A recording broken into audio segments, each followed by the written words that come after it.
Montero, Lil Nas X. Oh my goodness. That was definitely something. Was that the trip of your life? Honestly, like when yeah. There was a point in that where I just couldn't help but just crack a smile and be like, okay. Yeah. You like he knows what he's doing here. Yeah, I know what's going on. Because I could hear you laugh at one point during the music video. Yeah. Obviously we will have the track on the Spotify playlist for you guys here, but I really recommend the video because it really complements the song well. It does. Yeah, it does. What bit were you laughing at? I'm guessing it was when he went down the pole. No, it was before that. Oh, was it when he gets stoned? That. No, it was a lyric that I was laughing at, actually. Oh, what was it? I want to fuck the ones I envy. Oh, yeah, I want to fuck the ones I envy. And it was like, oh, whoa, holy shit. Yeah, I was like, okay. Yeah.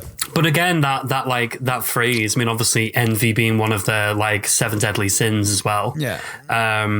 I think like is a brilliant lyric, but on top of that, it's that thing of I want to fuck I want to fuck the ones I envy is such a brilliant again thing for especially kind of queer men or even queer women in that sense, because it's that thing of when you're attracted to people who are heterosexual. And it's that phrase, and I've literally used something similar before. It's like, I hate being attracted to people who like I'm jealous of because they can have relationships with people and I can't because I'm not out, or, you know, and I remember as soon as I heard that lyric, I was like, I know exactly what he's referring to. And again, it was all this stuff that he's writing as a queer person about those experiences and their voices that 10 years ago you wouldn't have heard so clearly. And so, I mean, he literally topped the charts with this song, and I can't believe that a queer black artist who wrote a song about, you know, being in love with men and what that means, with a music video that's him going down to hell on a pole after, you know, being in the Garden of Eden and being tempted by the snake, is number one. I'm like, 2021 is already delivering good things. Like it brought a vaccine, it brought Lil Nas X, like doing Montero, Call Me By Your Name. Big up Lil Nas X. All we need now is a new Kate Bush album and I'll be ready, you know. So evidently, you know, kind of queer culture, queer artists, everything surrounding that is very important to you. Hugely, yeah. And it's something that has sculpted kind of your personality, your own interest and your own music. So kind of tell me a little bit about your own experience, what you've kind of had to deal with, or what you've needed to get through with the past kind of few years of becoming the artist that you've become in terms of that. Well, I think before, like when I mentioned Sounds You Never Heard, that was kind of part of the same process. I think that the key word here is shame. And this is, you know, a weird apparent across in terms of being gay. Yeah. And for sure. Yeah. Absolutely. Yeah. Oh yeah. So this was not so much a couple of years ago. So my kind of to briefly explain my experience of coming out and seeing myself. So I came out at 13. Well, I say came out, I was partly forced out, but that's another conversation. So I mean, I can explain it now. Essentially, there was a. I don't want to prod too much. If no. I'm also just aware that like I talk a lot, so I don't want to like just go off on a spiel. But essentially, what happened was, I came when I was 13, and part of the process of that was actually the worst environment for that. I wasn't really worried about any of the other environments. The one I was worried about was my school. My high school was a Church of England all boys school, and it had some issues, let's say, with some of the staff members being involved in churches that like practice gay conversion therapy and stuff like that. So there was this very real like environment around me of some of the best parts of I guess you could say Anglican Christianity, and some of the worst parts, you know. And I was very much Christian myself at the time. I was part of my church choir and all that kind of thing. So I was very much like, it was my faith. And Yeah, so there was a lad in my school who I was even known at that age for like people would like talk to me about their problems. I have no idea. I must give this aura of just like, please talk to me about all of your problems. But anyway, he was sat with like some mutual friends. I'd only chatted to him a couple of times. Long story short, they were like, hey, Johnny, we've got to go, but could you like speak to our friend? Because he seems really upset and we don't know what's going on. Yeah, fine, no worries. So they go off and I'm speaking to him. I'm like, hey, you all right? And we were speaking for a little bit. This is in like my school's canteen. And he says, oh no, I'm fine. It's just that, well, I'm not fine, but like I'm actually gay and like I don't know like how to come out to people and I'm like terrified of how people are going to react and I'm on my own. Now at that time I'd actually started to come to terms with the fact that I kind of saw myself as bi at the time, not so much kind of anymore. And so I was like, well, you're not, because I'm bi and we're you're good, you're not on your own. By that was about 12:30. By like 3:15 half of the school knew, because of how things spread and because of how kind of powerful that news was in terms of rumors and information and how interesting that was to other people, if that makes sense. And for about 3 years, I was the only openly queer person in my school. And I remember being 13, 14 and just enduring. I certainly didn't get the worst when I speak to other friends who endured a lot of horrible stuff. But I endured physical attacks. I endured verbal attacks. I endured, Bible verses essentially being kind of shouted at me and things. I endured being part of actual school lessons where one particular teacher, when we were mentioning different social issues or issues that you would raise money for charity for, because we were talking about fundraising and charity for one of the lessons, this teacher, when everything else was mentioned, like for water, for poverty, he was like, yeah. Even things like issues like racism and civil war. Yeah, of course. Things like homophobia. And he went, no, I'm talking about real issues. And like just totally went over it. And this was in the 2000s. And this is not to necessarily slate the school. I think it had its own issues, but I came from, I guess that's why the Lil Nas video particularly has a strong, strikes a strong chord with me, because it is that thing of like, fine. What Lil Nas is saying in that video in relation to, what I've experienced is, you keep telling us that we're going to hell, then we're going to go down there and enjoy it, basically. Yeah. And we're going to like snap Satan's neck and we're going to become the demon himself. And the whole idea is like, it's this whole idea of like the fallen angel type thing. It's like, I don't want to be, if God doesn't accept me as this queer person, I don't want to be accepted by God anyway. That's basically what the whole tone is. And it's sadly a huge deal. There are obviously LGBT Christians and things that have their own relationship, but a lot of queer people, because of their Christian faith or another faith, are disenfranchised from those institutions surrounding the faith, because members of that community actively outcast them and try to heal them or pray for them. And it's like, listen, I don't need you to pray for me. I need to pray that you'll pick up a biology book and read about homosexuality. That's what I pray for you. I'm going to pray for you that you snap out of your narrow view of human existence. That would be nice. You said a few minutes ago before that video, you said like in relation to that Lil Nas X video, he's kind of saying like, evil got nothing on me, and I thought that was quite a great phrase in terms of what that's trying to get across. So if you want to, do you want to kind of go into that a bit more in terms of, sure. Do you think you still do you still consider yourself of a Christian faith or not? Oh, well, no. No. So I was in my church choir until I was about 16 or something, and it was a big part of my musical background. Yeah.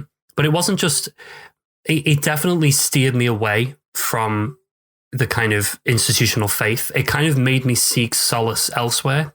And for a long time, I mean, my faith was important to me in terms of I'm somebody that is very emotionally driven. I'm very driven by what I believe, what I think, what my ethics are. And so religion played a big element of that. So when I lost it, I was really lost for like a year or so, because I was just kind of like, I just felt like that basically people were telling me God doesn't love you because that's how you are. And I was like, well, fuck, well, if God, you know, the same attitude, if God doesn't love me, then fine. I don't want to come to the party anyway. You know, that was basically what it was, right? I was like, well, I didn't want the invite anyway. But honestly, and as much as that can sound almost sad, and it is, it's actually for queer people, it can be this horrible moment, but really empowering, because it's not just about the Christianity thing. It's about the institutional idea of how you should be, again, like the JT Leon thing, how you should be versus who you are. And it's like, well, no, because your existence is at odds with the status quo. So when it comes to, you know, the sense of you know, evil's got nothing on me and all those kind of ideas, I genuinely believe that there is, I've totally lost my trail of thought. What were we just saying? What did you ask me? Well, I started, do you still consider yourself Christian? And then you've kind of expanded it.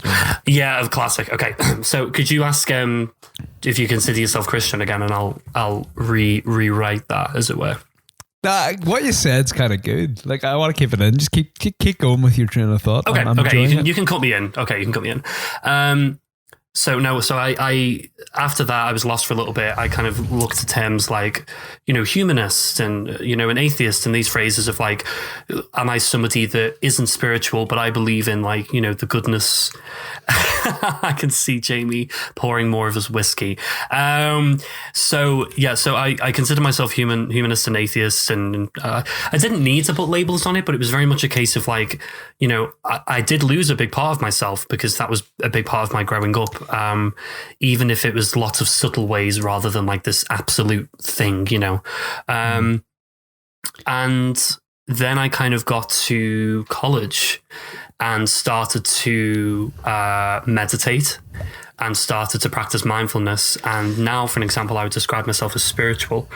And a lot of the resources or the philosophies that I gather things from, I would say a lot of it comes from Buddhism, a lot of it comes from Hinduism and New Age spiritualities. And that's not like, because, you know, like, it's so cool, I'm like somebody of like Eastern religion, but it's because there's no specific denomination that I'm like, oh, I absolutely, you know, follow the teachings of, I believe every word of solidly.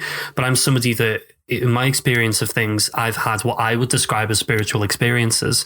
And so one of the biggest things of my music in recent years has been these spiritual influences coming, I guess, back into my life. And actually, it was a part of myself I didn't realize that, like, I missed, you know, because for a long time I was essentially told that the spirituality I had was not in line with, you know, my sense of self. And so I found something new that actually worked a lot better for me in the long run anyway. But there is a real thing with that being driven away from institutional kind of faith, as it were, especially from like Abrahamic religions, for queer people, you know, across the board. And that's, Lil Nas said exactly the same thing. He was, you know, kind of almost like thrown out of his church and, you know, and all that kind of thing. And it was like, yeah, because sadly that is so common. You know, people wouldn't even believe it still happens now in the hundreds of thousands all the time. It's shocking. I mean, it is sad, you know, you do get what people who describe themselves as religious groups saying, like, you know, hurtful things like God hates fags and all that kind of shit. Oh yeah, love it's that. Complete utter bullshit. But yeah, I would completely understand why, you know, people that are, you know, homosexual, bi, or anything other than hetero would feel, as you said, kind of disenfranchised or kind of something taken away from themselves. Like, sure. I get that. I come from a very, you know,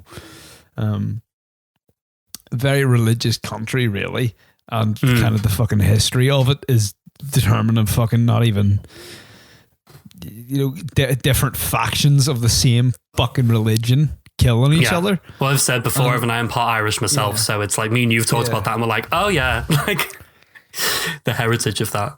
Absolutely mental. And like, yeah,